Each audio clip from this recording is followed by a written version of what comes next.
குந்தி தேவிக்கு கர்ணன் குழந்தைங்கிறத ஒத்துக்கத்துக்கு சாட்சி சொல்ல சூரிய பகவானே வரலம்மா. அதே கதிதான் உங்க குழந்தைக்கும். சாட்சியும் இல்ல, அத்தாட்சியும் இல்ல.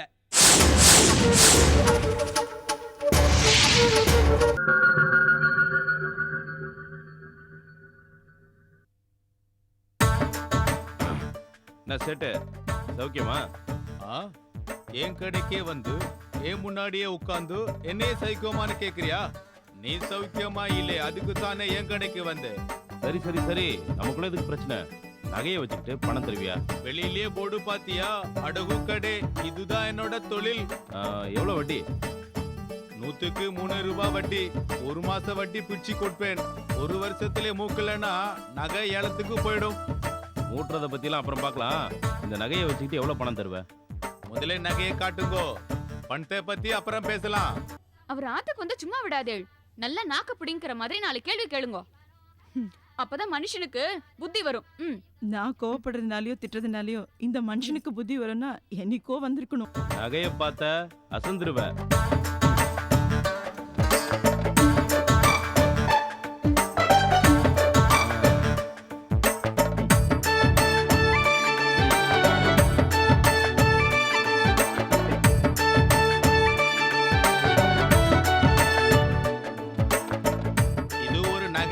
அதை அடகு வைக்க வந்தே. யோ தங்கம் ஐயா தங்கம். சேட்டு, இந்த நகைக்கு நீ என்ன வேணா மதிப்பு கொடுக்க, ஆனா எனக்கு வெறும் 5000 மட்டும் கொடு போதும். 5000மா? நீ கொஞ்சம் ஸ்ட்ரிக்ட்டா இருக்கணும்க்கா. என்னால என்னடி பண்ண முடியும்? எவ்வளவுதான் அவரை கடிஞ்சுக்கிறது? நானும் எவ்வளவோ சொல்லி பார்த்துட்டேன், கேட்கவே மாட்டேன்றார். என் தலை எழுத்து வந்து வாச்சிருக்காரு. அதுக்கு காரணம் நம்ம அப்பா தான்க்கா. வெளிமாப்பிளை கட்டி கொடுத்தா நிறைய நகையும் சீரும் செய்யணுமேனுட்டு அக்கா மகனுக்கே கட்டி கொடுத்துட்டார். அவர் என்னன்னா அவருக்கு தேவையானதை கொஞ்சம் கொஞ்சமா நம்ம மாத்துல இருந்து எடுத்துட்டு இருக்கார். பகவான் தான் அவருக்கு நல்ல புத்தியை தரணும். அக்கா, புருஷனை நல்ல வேலைக்கு போக சொல்லு. அப்பதான் இந்த மாதிரி திருடுற சின்ன புத்தி எல்லாம் போகும்.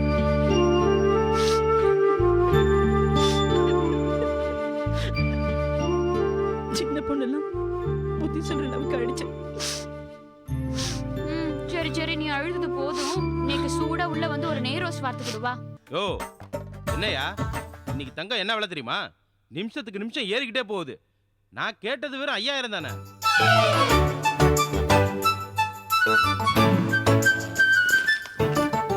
இந்தா.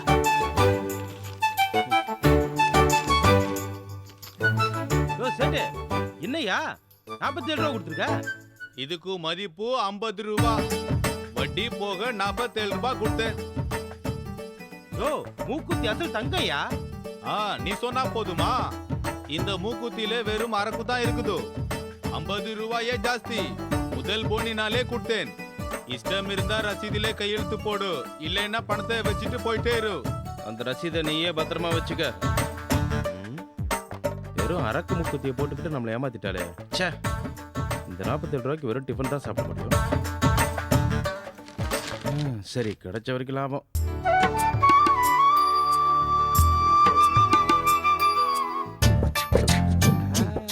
என்ன சீதா, என்ன சுத்தல், என்ன வேண்டுதல்? சீக்கிரம் கல்யாணம் ஆகணும்னா போங்க மாமா, கௌஷியக்கா இருக்காளோன்னு. அதுக்கு ஏன் இப்படி பல்ல உடைச்ச?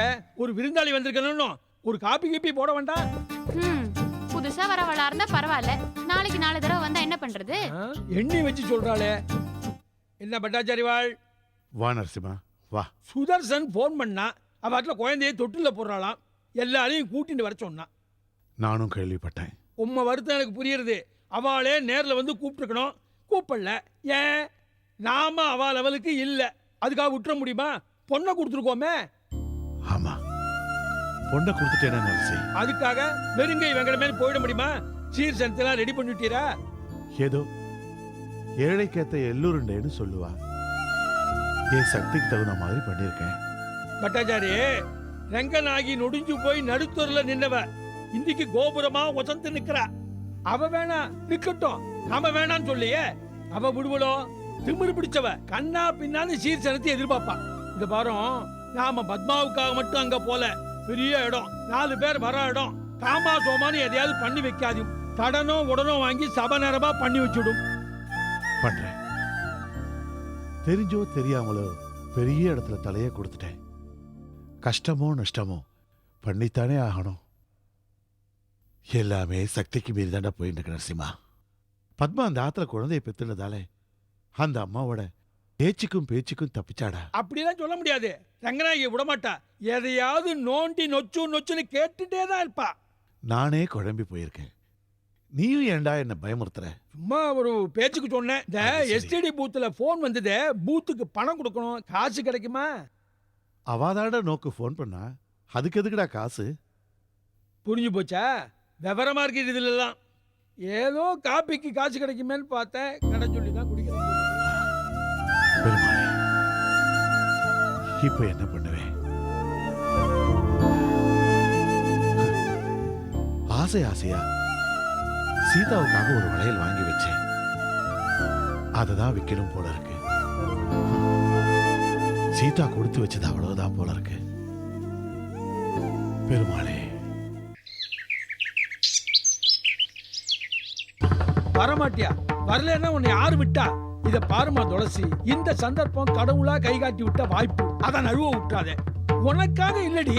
ஆமா கிருஷ்ணா, என்னம்மா? வாசல்ல போய் விளையாடு. பெரியவங்க பேசிட்டு இருக்கோம்ல. அம்மா நான் நோட்ஸ் காப்பி பண்ணிட்டு இருக்கேம்மா. சொல்றத கேட்கணும். அப்பதான் நீ நல்ல பொண்ணு. தேங்க்யூம்மா. அப்ப நான் போய் விளையாடிக்கிறேன்.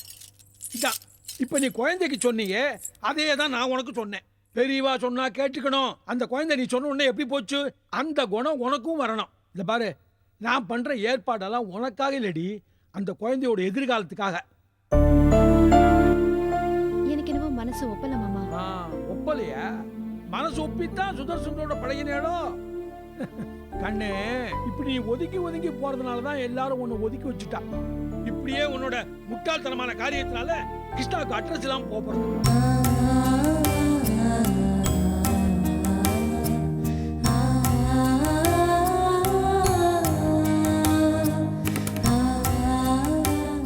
நான் இருக்கிற வரைக்கும் என் குழந்தைக்கு என் விலாசம் போதும் மாமா. இப்ப சரி, எத்தனை நாளைக்கு? குழந்தை வளர்ந்து ஆளாயிட்டா லோகத்தோட பழக வேண்டாமா? இந்த விஷயத்துல நான் எடுக்கிற முடிவுதான் சரி. இப்ப நீ ஒத்துக்க மாட்ட, போக போக ஒத்துப்ப. துளசி, உங்க ஆத்தா பாட்டி காலம் வேற, உங்க காலம் வேற, வரப்போற கிருஷ்ணாவோட காலம் வேற. நாம காலத்துக்கு தகுந்தபடி அட்ஜஸ்ட் பண்ணி நடக்க வேண்டாமா? நீ அவனோட பழகினதுக்கு சாட்சி இருக்கோ? இல்ல. குழந்தைய பெத்திண்டிய, அதுக்கு சாட்சி இருக்கோ? இல்ல. இல்ல வேற ஒருத்தனை ஏத்துக்கிற அளவுக்கு உனக்கு துணிச்சல் இருக்கா? அதுவும் இல்ல. எனக்கு விருப்பம் இல்ல மாமா. நீ விரும்பினதான் இல்லைன்னு ஆயிடுச்சேம்மா. இல்லாததை இருக்குன்னு காட்டத்தாமா இந்த முயற்சியே. அம்மா, குந்தி தேவிக்கு கர்ணன் குழந்தைங்கிறத ஒத்துக்கத்துக்கு சாட்சி சொல்ல சூரிய பகவானே வரலம்மா. அதே கதிதான் உங்க குழந்தைக்கும். சாட்சியும் இல்ல, அத்தாட்சியும் இல்ல.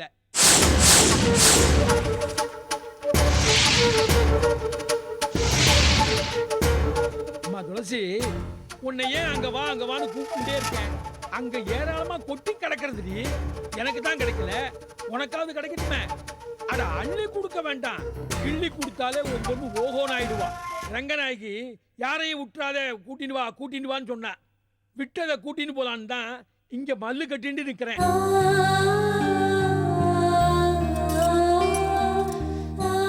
நீ மட்டும் அங்க வந்தேன்னு வச்சுக்க, வெறும் புயலை கிளப்பி விட்டுருவேன். வெறும் விஷயத்தை ஊதி பெருசாக்கிடுவேன். இந்த பாரு, நீ பாட்டுக்கு வா, கூட்டத்தோட கூட்டமா நில்லு. அவ பாட சொன்னா சம்பிரதாயத்துக்கு ஒரு பாட்டை பாடு. நீ பாட்டுக்கு போ. இந்த நாரதர் எதுக்கு இருக்கேன்? கலகம் பண்ணிட மாட்டேன். அங்க அவர் இருப்பாருல்ல, அவர் எதிரில நான். அம்மா, நான் கூப்பிடுறத நீ செத்தையா இருக்கியான்னு அவளுக்கு தெரியுமானா? அதுக்கு தானே.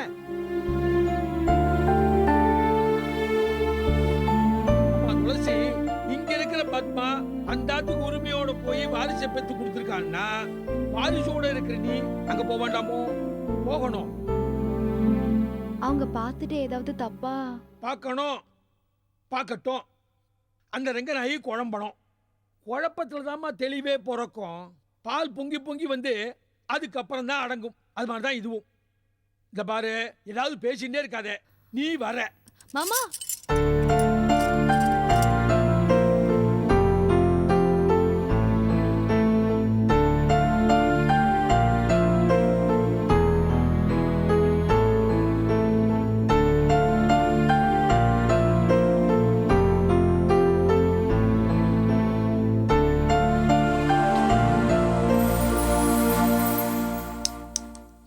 ரைட்டா ரைட்டு ரைட்டா ரைட்டு காமாட்சி என்னக்கா இங்க வா இதோ வரேன்க்கா. ஏண்டி ரைட்டா தப்பா ஆடின்னு இருக்கியா? ஆமா. எது ரைட்டு எது தப்புன்னு நான் சொல்லி தட்டுமா? உங்க அம்மாவோட ஃபங்க்ஷனுக்கு நீ வந்தா அது ரைட்டு, வரலன்னு சொன்னா அது தப்பு. ஃபங்க்ஷனா? ஆமா, நான் இப்போ அங்க ஃபங்க்ஷனுக்கு போயிட்டு இருக்கேன். உங்க அம்மா வரலன்னு சொல்லிட்டா. நீ என்ன பண்ணுவியோ தெரியாது, அழுவியோ அடம்பிடிப்பியோ, கண்டிப்பா ஃபங்க்ஷனுக்கு வந்துடணும். வருவியா? இந்த காலத்து குழந்தைகளுக்கு சொல்லவே வேண்டாம், சமத்து. எதுக்கு இப்படி தாத்தா சொல்லிட்டு போறா? கிருஷ்ணா கிருஷ்ணா என்னம்மா? சாமிக்கு ஆராதனை பண்ணியிருக்கேன், தொட்டு கும்பிட்டுக்கோ. மாட்டேன். ஏமா? நரசிம்மர் தாத்தா சொன்ன ஃபங்க்ஷனுக்கு கூட்டின்னு போறேன்னு சொன்னாதான் நான் இதை ஒத்திப்பேன்.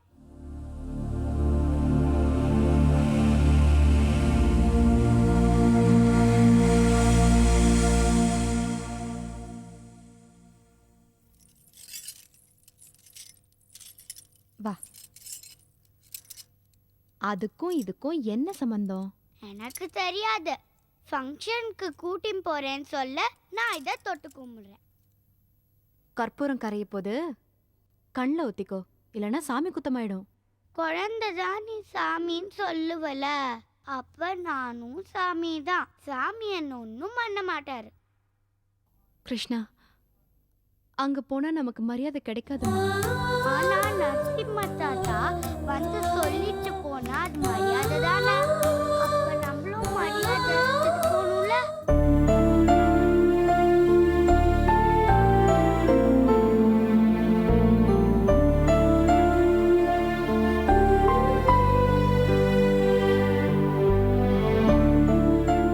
இறைவன் இப்படி ஒரு தண்டனையை கொடுத்திருக்காரு. எனக்கு நான் என்ன சொல்லி புரிய வைக்கிறது? நீ கூட்டின்னு போறேன்னு சொல்லு, நீ சொல்லலாம் நான் பண்றேன். கும்பிட்டுக்கோமா. நீ சொல்லு. கும்பிட்டுக்கோமா. நீ கூட்டின்னு போறேன்னு சொல்லு. கும்பிட்டு கொடி. நீ கூட்டின்னு போறேன்னு சொல்லு. கும்பிட்டு கொடி.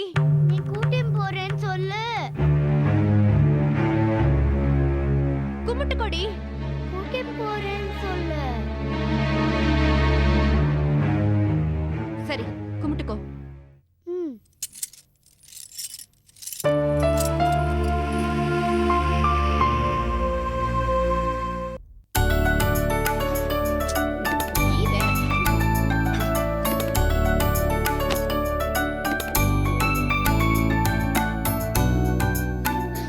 ஏய், வெடியங்க வெய்யங்க, தேனி பண்ணும்.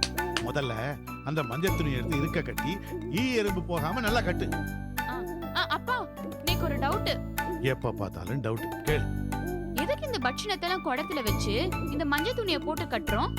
அம்மா, இதெல்லாம் வம்சாவளி வந்த பழக்கம்மா. பரம்பரையா பிறந்தாத்துல இருந்து புக்காத்துக்கு போற பொண்ணுங்களுக்கு பிறந்தாத்துல இருந்து கொடுக்கிற சீர்வரிசம்மா. இதெல்லாம் எப்படிமா மாத்த முடியும்? சீதா, இதெல்லாம் செய்யவே 2 நாள் ஆயிடுச்சு. நானும் அப்பாவும் சேர்ந்து எவ்வளவு கஷ்டப்பட்டு பண்ணோம் தெரியுமா? நீ கடைசி நேரத்துல இப்படி கேள்வி எல்லாம் கேட்டுட்டு இருக்க. இந்த முறுக்கு, அதிரசம், சீடை இதெல்லாம் கடையிலேயே ரெடிமேடா கிடைச்சிட்டு இருக்கு. நம்ம கோயில் பக்கத்துல இருக்க பிச்சை மாமா, அவர் இதெல்லாம் ரொம்ப சீப்பா சூப்பரா செஞ்சு வித்துட்டு இருக்காரு. நீங்க எதுக்கு இதுக்காக சிரமப்பட்டீங்க? சே சே சே சே. சிரமம் இல்ல சீதா, சுகமான அனுபவம். நேக்கு பேர குழந்தை போறத சந்தோஷத்துல இந்த மாதிரி பட்சணம்லாம் செஞ்சு இந்த பாத்திரத்துல வச்சு மஞ்சள் துணியால கட்டி சீர்வரிசை கொடுப்போமா.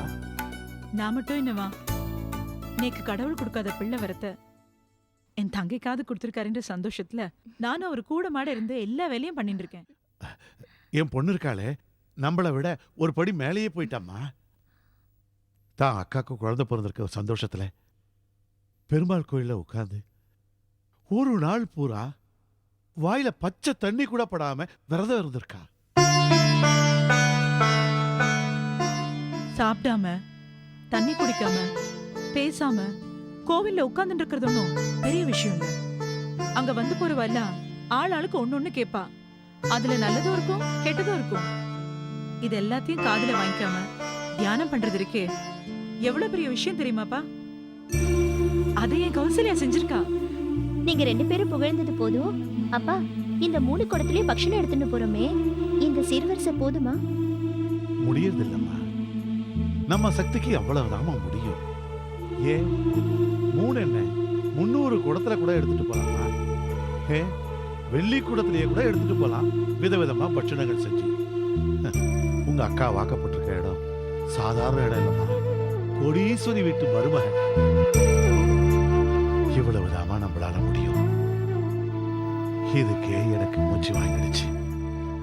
இந்த சீர்வரிசைக்கு அந்த ஆத்துல எவ்வளவு மரியாதை கிடைக்குமோ அந்த மரியாதை நமக்கு அந்த ஆத்துல கிடைச்சா போதும்பா.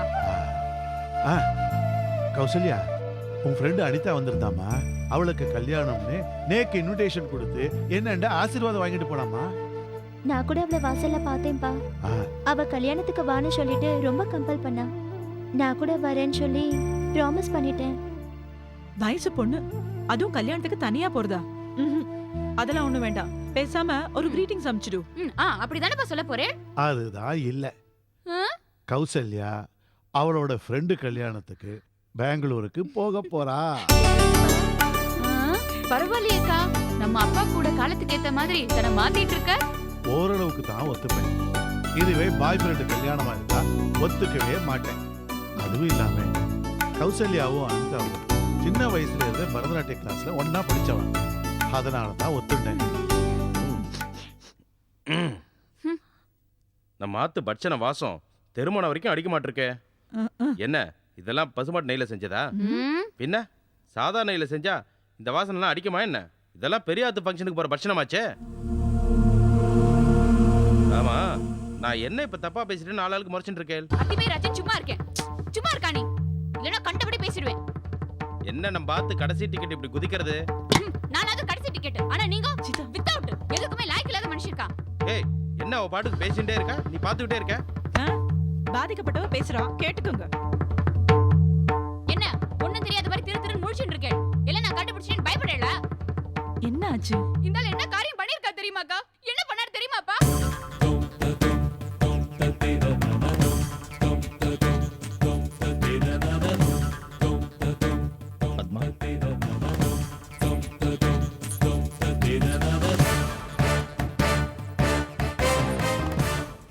வாங்க. உங்ககிட்ட ஒரு விஷயம் பேசணும். சொல்லுங்க. இந்த ஆத்துல என் அக்கா என்ன தம்பியா நினைக்கல, மூத்த பையன் ஸ்தானத்துல வச்சிருக்கா. இது ஊருக்கே தெரிஞ்ச விஷயம். அது மட்டும் இல்ல, என் மேல நிறைய நம்பிக்கை வச்சிருக்கா. என் தம்பி என் பேச்ச மீற மாட்டான்னு எல்லார்கிட்டையும் சொல்லிட்டு இருக்கா. ஆனா நீங்க? துளசியை காதலிக்கிறேன். என்ன பண்றது? இந்த காதல்ங்கிறது எல்லாத்தையும் பார்த்துட்டு வரது இல்லையே. அதனால என்னோட இந்த காதல் விவகாரத்தை எக்காரணம் கொண்டும் என் அக்கா கிட்ட சொல்ல மாட்டேன்னு நீங்க எனக்கு சத்தியம் பண்ணி கொடுக்கணும்.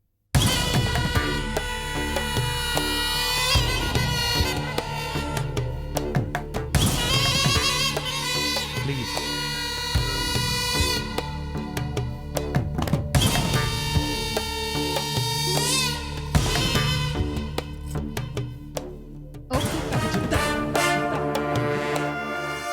சத்தியமா உங்க காதல் விஷயத்தை பத்தி நான் ரங்கநாயகி அம்மா கிட்ட ஒன்னும் சொல்ல மாட்டேன். நம்பலாமா? அஃப்கோர்ஸ், கண்டிப்பா நம்புறேன். பெருமாளுக்கு தான் கையால அபிஷேகம் பண்ற பட்டாச்சாரியாரோட பொண்ணு சத்தியத்துக்கு கட்டுப்பட்டு தான் பழகும். Okay, thanks.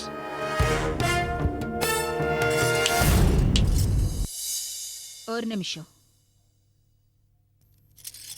நானா உங்க காதலை பத்தி சொல்ல மாட்டேன்.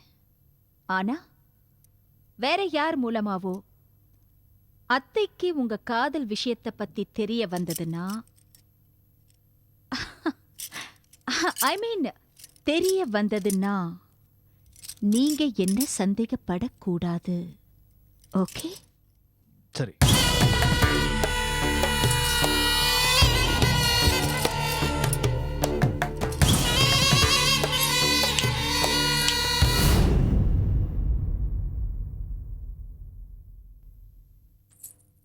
நேத்துக்கு நீங்க நரசிம்ம மாமா கிட்ட பேசிட்டு இருந்தேள். இந்த ஆத்துல நிறைய பணம் இருக்கு, அதை தொட்டு பார்க்கறதுக்கு மட்டும்தான் எனக்கு உரிமை இருக்கு.